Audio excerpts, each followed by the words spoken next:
Unlock the power of your mind. This is Provocative Enlightenment with Eldon Taylor.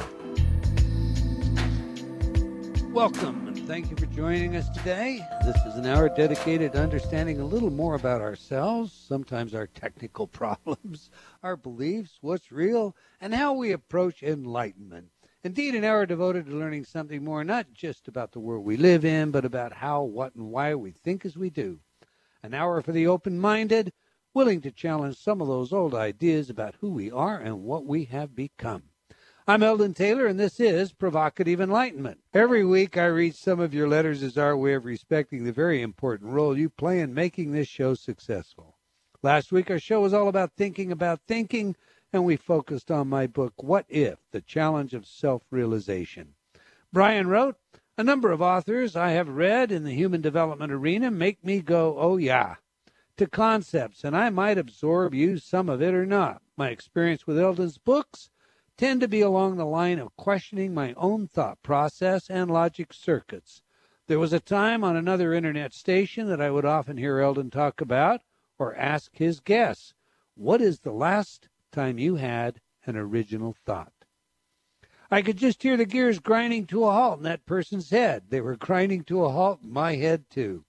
I think the exercises in What If can go a long way to clearing out or at least owning beliefs and patterns of thought that can help one make better use of the other books, advice, or inputs that we may not have paid enough attention to. To me, this is valuable to push to the observer point of view where I am not so emotionally triggered and can ask myself, why is it that I am getting all worked up? This, I believe, is the beginning of taking back ownership of oneself. You know, I can only say to that, Brian, amen. What do you think, Rav? He's got that pretty well nailed, doesn't he? I think so. Sharon remarked, the book opened my mind about several things I thought I believed in. Now I don't know what I believe about them. I guess that makes me more open-minded about my options. Estella wrote, Dear Mr. Eldon, every Tuesday I enjoy your show on Hay House and my mind expands with your wisdom. I've already purchased What If via Kindle. We'll be reading it soon. Blessings to you and your lovely wife, and thank you for all you do. Well, thank you from both of us, Estella. Jackie wrote, Hello, Eldon and Ravinder. I am loving the conversation I am listening to with both of you today. I so wish there was a group of us who could gather and enjoy these intelligent conversations together. All right, now, Rav, why don't you let everyone know about your after chat group where many do gather to continue the show discussions? Yes, we do. All you have to do is, if you friend me or Eldon on Facebook, then we can add you to the After Chat group. It is a closed group. We discuss the subject matter of the show on hand.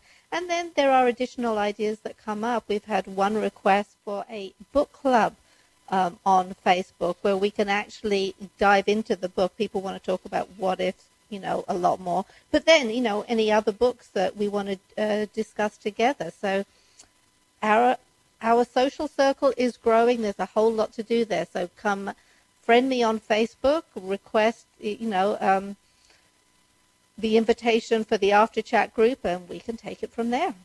All right, Barry wrote, I love your radio show, but I must tell you, your Inner Talk CDs are nothing short of miracles. They have really been important to my family. Thank you more than words. Well, you're more than welcome, Barry, and we're very pleased that we could in some small way be there to provide a tool or two that you could use to empower your life. Thanks for your feedback. James wrote, Inner Talk is the future for learning in a new world. Now, I like that, James. Last week I happened to answer one of our telephone lines in the office, and the customer on the other end was there simply to praise our business. She told me that for years she has suffered from migraine headaches and that she had tried everything, including expensive medication. Then she found our site and originally balked and put off buying the Freedom from Headaches Inner Talk CD because she thought $27.95 was too much for a CD. A few weeks later, still dealing with headaches, she came back and purchased a CD. In her words, the $27.95 she spent was the best money she had spent in her life. No more headaches, no more drugs, no more drowsiness, just trying to free herself of pain. How many times you hear stories like that, Raph? We get loads of great stories. All right, Despite the fact that we now have more than 40 studies all repeatedly demonstrating the efficacy of InnerTalk, we continue to do research and make improvements to the technology whenever, wherever we can. Right now, we have a new study going on with attorneys in their preparation for the bar exam, another with young people and learning in the classroom, and we're working on special programs for law enforcement in other areas. Bottom line is this. We want to produce the very finest product and know through solid research that you will be successful using it. And we thank you for your patronage and support. Raymond wrote, I have started to use a few of your CDs and find the technology amazing. Well, thank you, Raymond. 105 patent claims later, we think it's quite amazing as well. Indeed, Ravinder and I use it every day, and our sons have been raised on it. Larry wrote, the skin cancer spots on my forehead and arms disappeared using InnerTalk. And Nikki wrote, I want to thank you for giving my husband and I the tools to live a more fulfilled and positive life. My husband found your CDs while studying for the CPA exam for the third time. He needed something to get through the wall he was hitting with his motivation. After ordering your CD on learning and listening to it before bed and while he studied, he found that he hungered for time to open the books. You had sent it with a complimentary CD on enthusiasm, and I was struggling with interpersonal relations at work. My husband begged me to listen to the CD, and finally I gave in, more to shut him up than anything. After just 1 week of listening to the CD before bed, my boss pulled me aside and said, okay, what's up? Your attitude has completely changed. I see a huge change in you, and I want to know what you're doing. This is when I knew your CD was having an impact on my life. The Enthusiasm CD became a part of my daily routine, and my husband ordered several more that we rotate listening to. About a year later, I was diagnosed with stage 4 breast cancer, and my world was falling apart. My sister came to me with your cancer CD that was given to her by her sister-in-law as a gift for me. When I saw it, I knew this was going to be my rock for the walk I was about to take. I cannot in words convey to you how instrumental your CD was in my recovery. Through chemotherapy, a double mastectomy, rebuild, and ongoing treatment, your CD was there. I am glad it was not a tape because I would have worn it out. A close friend of mine began to struggle recently and was on antidepressants. She came to me asking how I stayed so positive, and I talked her into listening to the Enthusiasm CD. She says now that she does not want to go one day without her CD. I share your work with everyone I can, whenever I can. I'll get that said. In short, I'm a huge fan of what you do, and I am very thankful for your work. Now, Ravinder, what I just read is why we do what we do, is it not? It is. It makes it all worthwhile, when you're working my fingers to the bone and, I'm working 8 days a week, 30 hours a day. Those are the testimonials that keep me going. Fingers to the bone. All right. It is very wonderful for you to share with us, Nikki. Thank you for this special new warm fuzzy. All right, that's all the time we're going to take for letters today, but I do invite you to opine. You can express your opinions by emailing me at eldon@eldontaylor.com or by joining me on Facebook. We can't get all of your letters on the air, but we do thank you for your feedback, and it definitely impacts our programming. We recognize that it is because of your support that our show is successful, and we thank you. Now to today's show, and a fun show it will be. Ghosts, spirits, ghouls, and hauntings. If I were to ask you if you believed there was anything like shapeshifters, man-beasts, werewolves, vampires, zombies, and the like, what would you say? Think about it for a moment. Most of us easily accept the notion of ghosts, but what about the walking dead? According to folklore and much of today's fiction, this world of special creatures does indeed exist, or should I say, coexist right here along with us. Is it possible that you may come upon one some dark night while walking alone through the park? Now, is this creepy, or is this all just stuff designed to make us feel creepy? Does it come from our imagination? Do we need to scare ourselves and frighten the child within?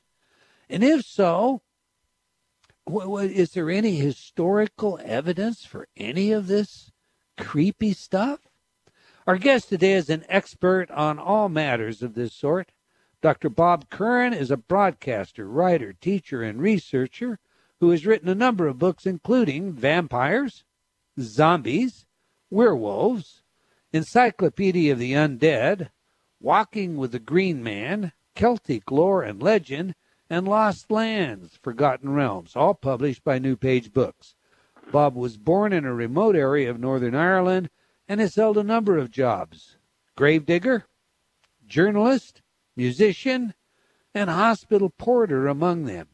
He traveled in many parts of the world exploring the cultures and traditions of other peoples before returning to Northern Ireland to take several university degrees. Dr. Curran today lives and works in the north of Ireland, a place that is haunted by myth, legend, and folk tales. Over the years, he has studied the dark and sinister both in his own land and in places beyond. A psychologist and historian, he has written and lectured extensively on the arcane and the mysterious. So is there anything real about all of these legends and myths? Well, let's get the man himself in here and find out. Welcome to Provocative Enlightenment, Dr. Bob Curran. Hello, Elton. You're beginning to make me sound almost interesting. Almost interesting. Hey, listen, this is a great subject. It's just too bad it's not, midnight and Friday the 13th, and we can't have some howling. But, as I read your books, and they're very well written, they're enjoyable reads. Thank you. I kept coming back and wondering what on earth prompted you to specialize in this area, vampires, zombies, werewolves, and the like. Well, Elton, I was born in, as you say, in a very remote area of County Down in Northern Ireland, and it was a very mountainous area. And superstition played a tremendous amount in the beliefs of the people round about. They began to interpret their lives through a superstitious, what we might term a superstitious mindset. For instance, let me ask you, Elton, if you go up a ladder 6 times, nothing happens to you. I go up a ladder once, I fall off and break my leg. The question is, why does Elton go up the ladder 6 times and nothing happens to him? I go up once and break my leg. How would you answer that? I would not see the two as having a causal connectedness. You might say, well, look, it was just bad luck. Yeah, you went up, or there was something wrong with the ladder or something. Right. Where I was growing up, people used to interpret that in a different way. They would say, well, maybe some neighbor put a sort of like a hex on me that I went up, and this didn't affect Elton. Or I went up the ladder and I fell off because of fairies. For example, there was a field round behind where my grandmother lived, and you couldn't enter the field without saying good morning or by your leave. And that was because there was a fairy path ran through the field, and the fairies were believed to go backwards and forwards along that path invisibly. And if you went into it without their permission, something bad would happen to you. The same thing, and I'm sure you have heard of this, is if you cut down certain trees in various areas, something bad would happen to you because there were fairy thorns. Now, that is the sort of area which I grew up in because people believed in that sort of thing and interpreted the world. Now, whenever I traveled, I found that people tried to make sense of the world, given the information that they had. Now, you're looking back on where I was brought up, and you're saying, oh, wasn't that very silly? Or wasn't that very superstitious or something like that. But no, that was the way in which people interpreted the world. And we look back on our ancestors and they say, oh, they were very primitive because they believed in witches, because they believed in ghosts, because they believed in evil spirits. But that was the way in which they made sense of the world. Now, I think within all of us, Ellen, that there is a need to make some sort of order within the cosmos in which we live. We try to make some sort of interpretation about that. Now, in many cases, and in a modern time, our interpretations are scientific. We say the stars are there because they're big balls of gas and there's planets going around them, and because we are in the center of a thing called the Milky Way. But our ancestors looked at the sky, and given the amount of information and given their interpretation, they said it was something completely different. It was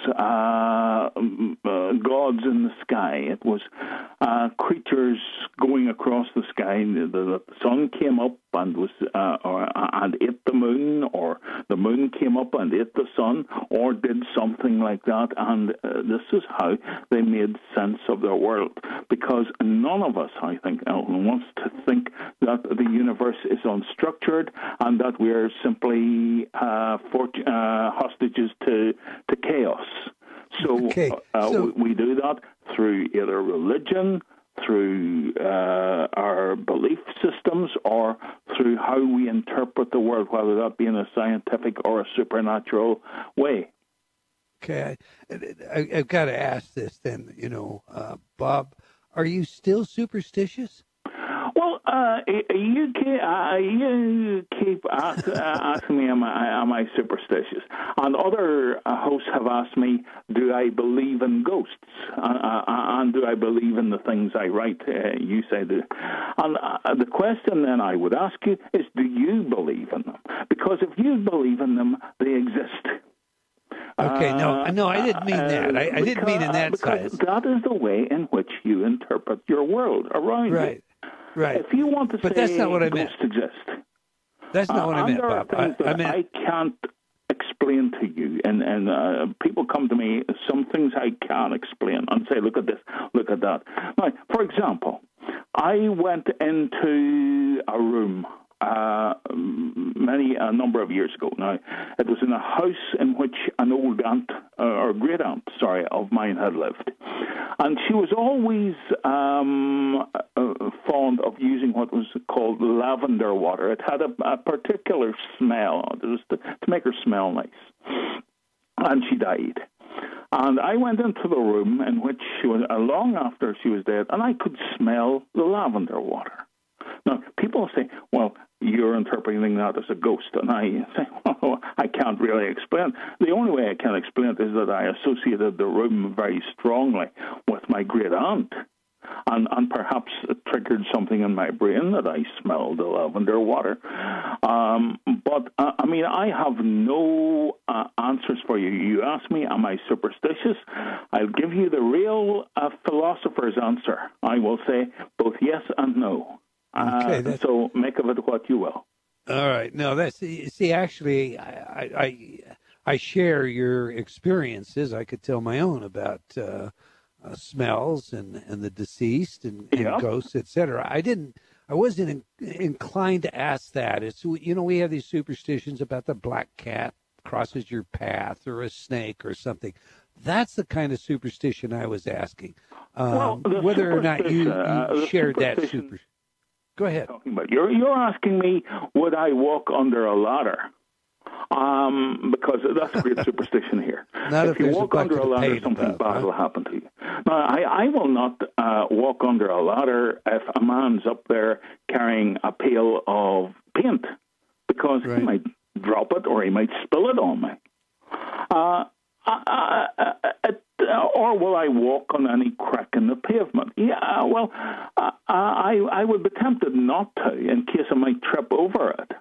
or do something. All right, we're going to have to hold it on that one. Come back when we've got a hard break that we're going to deal with right now, Dr. Curran. So we're discussing the beasts of lore, vampires, werewolves, zombies, and more with author Dr. Bob Curran. It's a great read. The books are all that. I invite you to check out the links, EldonTaylor.com, that lead directly to his book. Later in the show, we'll get some information on his website. If you're not already in our chat room, now's a great time to join in the conversation. We have a short film during the break. Stay tuned. You don't want to miss what's coming up after these words from some of our friends. Confusion, deception, manipulation, feeling a bit controlled, lost.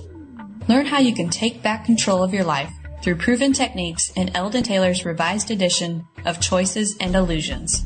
This New York Times bestseller is a guidebook to your journey to self-actualization, filled with practical, real-life solutions backed by scientific studies and guaranteed to awaken your inner genie. Get your copy today from all books. Have you talked to yourself lately? What does that inner voice say? Are you constantly hearing negative feedback? Ready for a change? Inner Talk, Eldon Taylor's patented subliminal technology, can do just that. Change your inner self-talk. Turn off the negative by replacing it with positive affirmations. Inner Talk has been researched at universities such as Stanford and by governments around the world, and has been proven effective at priming your self-talk.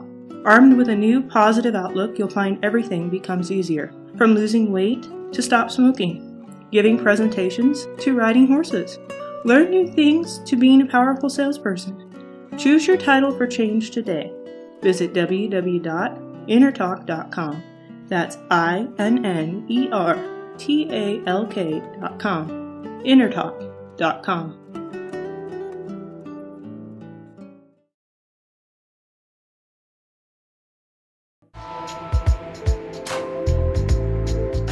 Unlock the power of your mind. This is Provocative Enlightenment with Eldon Taylor. And welcome back. If you just joined us, we're discussing vampires, werewolves, zombies, ghosts, and more with author Dr. Bob Curran. But before we get back to today's show, I want to ask you to like our Facebook fan page for Provocative Enlightenment Radio. As a fan, you'll always know where we are, what's on next. I would also like to invite you to join us on Facebook while you're there. All right, back to today's show. Before the break, Dr. Curran, you were suggesting that superstition, if I get this correct, should be maybe relative to what the potential hazard is within it. And I suppose underlying that is maybe a theme that would say somewhere all of these myths, all of these superstitions, they're going to be based in something that happened. Take, for example, your early example. I went up the ladder, you said 6 times. You went up it once, broke a leg. Well, is there a possibility that maybe something like wild children, feral children, spawned some of the myths? I mean, from reading your books, I guess I'm setting you up. I want you to tell us about the underlying, both the truth and the fiction that's involved in our monster world. Okay, Eldon. Yes, you're absolutely right, because some of the superstitions or some of the folklore that we have is used to explain some of the stuff which we can't really explain by other means. And you have mentioned feral children or people who lived alone or and had perhaps strange ways about them. I'm thinking particularly of in France at the end of the 1500s, where society was not really as structured as perhaps it is today. And living on the peripheries of certain societies were strange people. people who were, if I can use the word, misanthropes, who didn't get on well with their neighbours, who stayed away from their neighbours. I'm thinking of people like Gilles Garnier, who was a sort of a hermit who lived with his wife in the woods. And I suspect that there were terrible things going on in these peripheral areas. For instance, I suspect that cannibalism may have went on. Cannibalism, I suspect, in remote areas of, let's say, Europe, was much more common than we think.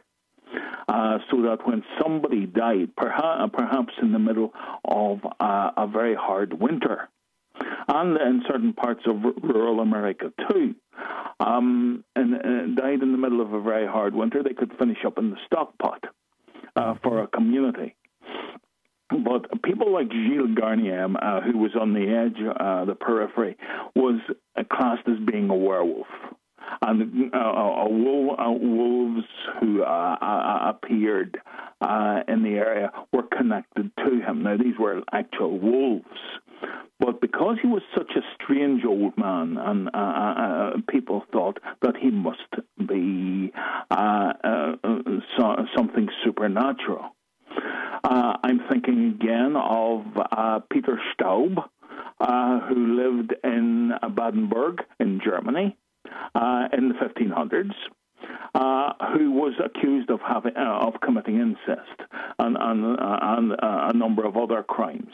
And people said that he was in league with the devil and that he had a belt which could turn him into a ravening beast.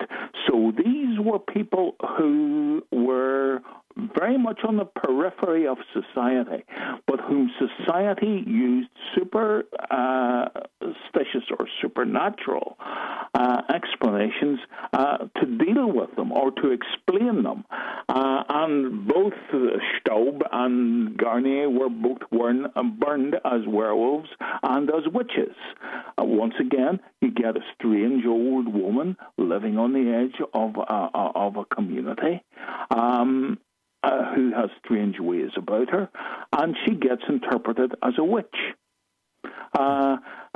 Reginald Scott, the great skeptic, writing at the beginning of the 1600s in England, said that the way to recognize a witch was the gobber tooth and the squint eye. Now, that means that she was a bit unprepossessing looking or a bit ugly.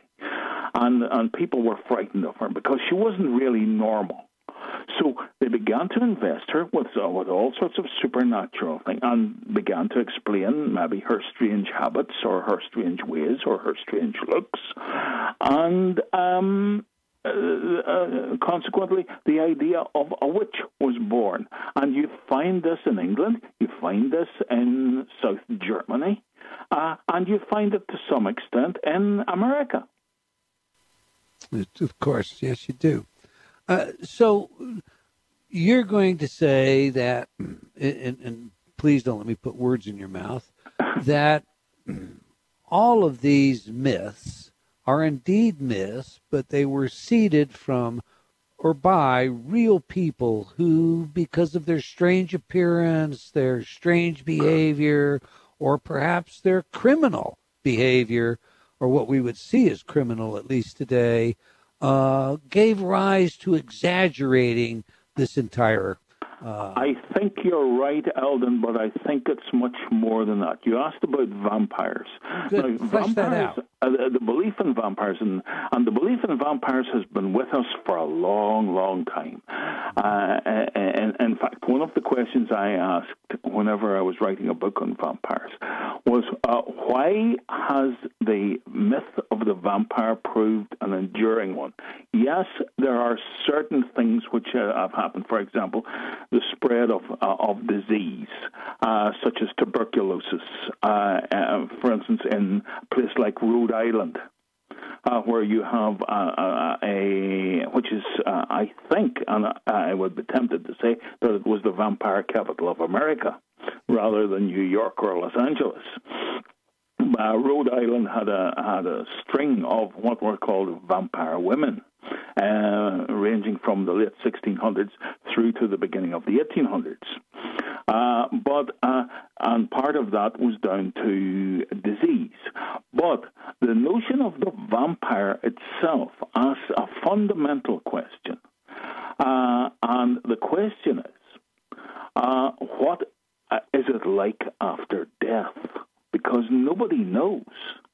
And nobody has come back to say, would it be possible to cheat death in some shape or form? And that's a very, very fundamental question, because we don't know whether we can come back from death, or we have no hard evidence that anybody ever has, excluding the Bible.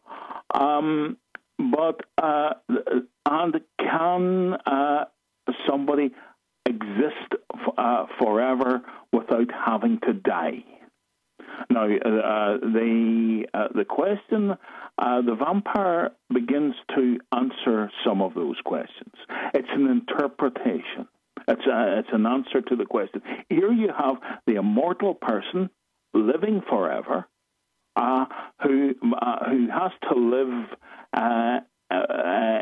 in a sort of twilight world. Because the question then is, if we could live forever, what would it be like?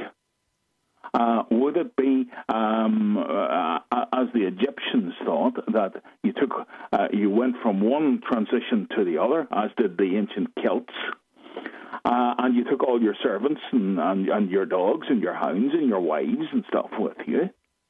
Or would it be that you lay in a grave and came back from time to time? Now, I remember in 2005, going down with my own wife to interview an old man in southwest Fermanagh in Northern Ireland here. And he talked about his grandfather coming back on a certain night in the year, because his grandfather was one of the blessed dead. Now, there was a belief in parts of Ireland and in other Celtic countries as well, that on certain nights of the year, God allowed certain people to come back and enjoy as they all the things that they had done when they were alive. They were supposed to enjoy, let's say, a glass of whiskey, a seat at the fire, a pipe of tobacco. In some cases, some of them even enjoyed their conjugal rights. So George told me that his grandfather came back on Halloween night, sat at the fire, had a pipe of tobacco and a glass of whiskey, and the family went to bed and left him sitting there, and in the morning he was going back to the grave. Now, that was not an unusual, because I remember my own grandmother setting an extra place at the dinner table on Halloween night in case some of the dead would be going past on the road and want to come in. That meant that the loved dead, or the dead that they wanted to see, could maybe come back. So that addressed a fundamental question: what happens after death? Could the dead come back to have a look at their loved ones, or to do something? I remember getting a cure for ringworm, which was a disease which he got from cattle, and infected my right hand, from an old lady. Now, the story was that whenever she was a child, her mother had died in childbirth, and she had been brought up by her father. But each night, her mother came back from the grave and was allowed to come back by God to suckle her child. And that was how she got the cure to cure ringworm. And people believed that. And I have to say that the lady produced the charm, and I was cured within a day. So I'm not going to argue with that. But the vampire and the Walking Dead address the question: what happens after death? Can the dead come back and see their loved ones? Okay, but Bob, now I'm going to ask you, as opposed to being the broadcaster, to put on your psychology hat. You're the psychologist now, okay? Okay. And what you what you've described in both The Walking Dead and The Vampires, by way of your question, what happens after we die, is rather ghoulish. So what is it about the human psyche that gives rise to a fantasy that connects eternal life with sucking people's blood or taking others' lives? What is it about the innermost, deepest levels of our psyche that propels that kind of thinking? Well, you're looking at a number of, you've asked me a number of questions there, Elton, because you're asking me about the dead coming back. No, I'm not asking that. I'm asking why. What is it about our psyche that gives rise to fantasizing in such a way it's all about the question of life. Does life continue after death? Certain ancient peoples thought that it did. For example, the Egyptians. Well, let's assume that, though. That's not my question, Bob. I'm asking why the ghoulish side of this. Why? You want to know why they come back and suck blood? No. I want to know your interpretation as a psychologist as to what there is in the human psyche that gives rise to feeding these fantasies. The basic question is death the end? Does that come out? And if so, how is it not the end? Because blood, you're asking about the vampire sucking blood. The blood is supposed to be the force of life. We cannot exist without blood. So the vampire comes back and begins to drink the blood so that life passes from the victim into the returning revenant or whatever it is. And that sustains them. You may interpret that as ghoulish. People didn't. For instance, at the funeral of Attila the Hun in the 5th century, his followers slashed their veins in order to show grief at Attila's passing and to try and restore life to Attila. The letting of blood was quite common as a token of grief, as a token of trying to bring people back, so much so that in the 6th or 7th centuries, the church had to pass a law, and that is the Christian church, had to pass a law which forbade the letting of blood at funerals. Now, blood became the symbol almost of life itself. The passing of life from the living into the dead in order to revive the dead. And the question is, can those whom we love or those whom we depend upon come back and keep us safe? Or it used to be that the dead were allowed to return for specific reasons. And the church actually laid out the reasons in which the dead might return. They could come back to advise, they could come back to warn, they could come back to admonish, and they could come back to punish. And those 4 reasons were the ways in which the dead were allowed to return to view or to interact with their descendants. Do you connect that at all, Bob, with, say, sacrament, Christian tradition, to participate in the flesh and the blood, but particularly the blood of that's Christ? Right. I mean, I'm trying to steer off this, Elton, because I don't want to offend people's sensibilities, because people hold certain religious viewpoints. But if you look at some of the church teaching, for instance, the idea of transubstantiation, that you are actually drinking blood, and you are actually eating flesh when you go. The great leader Atahualpa said was confused whenever Cortez came to South America. And he said, they drink blood, he said, and they worship a biscuit.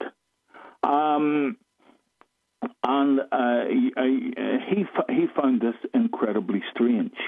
Now, we don't find this strange at all. We can find this as part of our religion. The consumption of actual blood, the wine transfers into actual blood, or the biscuit, the host transfers into actual flesh.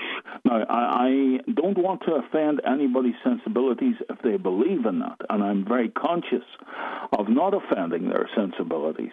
But, you have you're looking at exactly the same type of thing, that blood is the life force. Blood has always been the life force, and flesh, the eating of flesh, was not always taboo among very early peoples.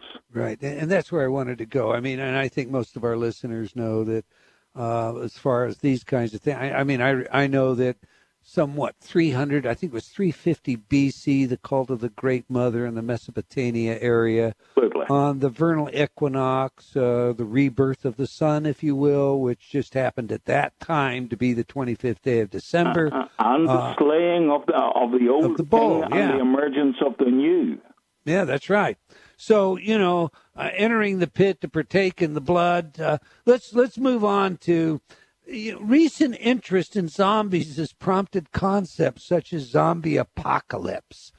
Now, I thought you might get onto that, yeah. What's your take on this? Where does this come from? Just how true do you think it is? It all ties in with the vampire and werewolf. I mean, how, if I can use this terminology, how do you make vampires, werewolves, and zombies sexy? You make them gruesome beyond words. Okay. And no more so than in the zombie. Now, you asked me, did I believe some of these creatures existed? Of them all, I think something like the zombie might exist.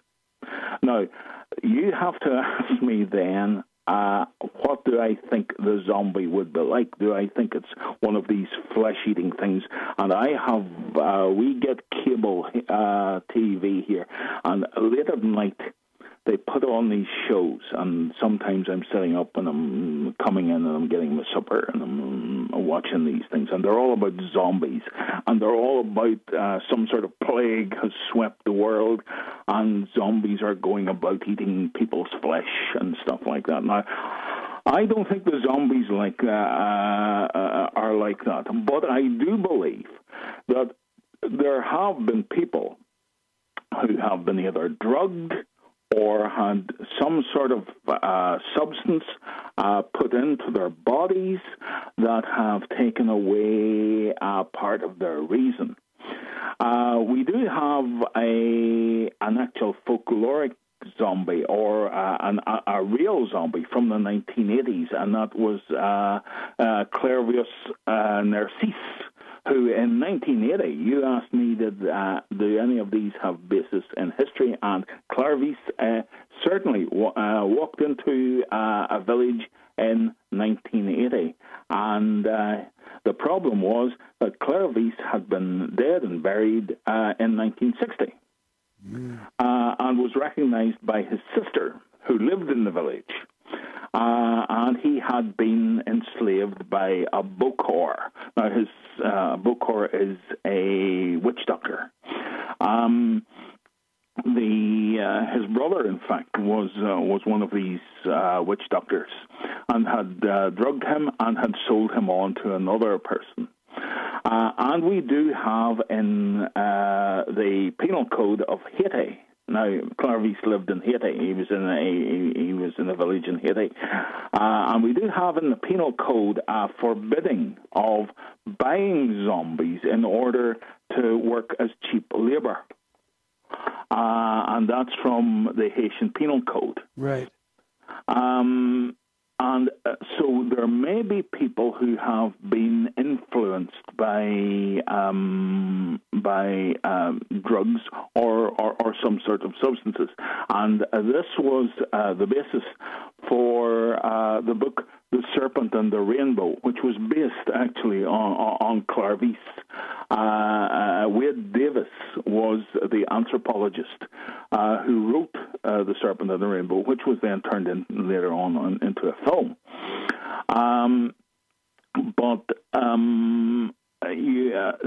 As for the zombie apocalypse, where zombies are going around devouring anybody they encounter, I don't think that is the case, because you have two distinct ideas which are somehow tied up. One is the idea that there were zombies or people who were drugged or whatever on some of the Caribbean islands. Bob, we're going to have to leave it there. We're going to have to get the idea. We're going to have to tell everybody to get your books. I want everyone to know how to do that and how to contact you, because we're about out of time. So tell our audience how they can learn more about Bob Curran and your materials, sir. You can look on me up on Amazon. You can look me up on Barnes & Noble. You can look me up on all good bookstores. I also have a blog, and it's through my publisher, through Career, and just look me up under Bob Curran's blog or Career Publishing. Google Bob Curran, and you will find it all. And the books are great reads. They are fun, and they are enlightening. Well, we've come to the end of another hour of Provocative Enlightenment. I want to thank you all for joining us, and I hope you enjoyed our show. We'll join us again next time. Wherever you are in the world, remember then, believing in yourself, not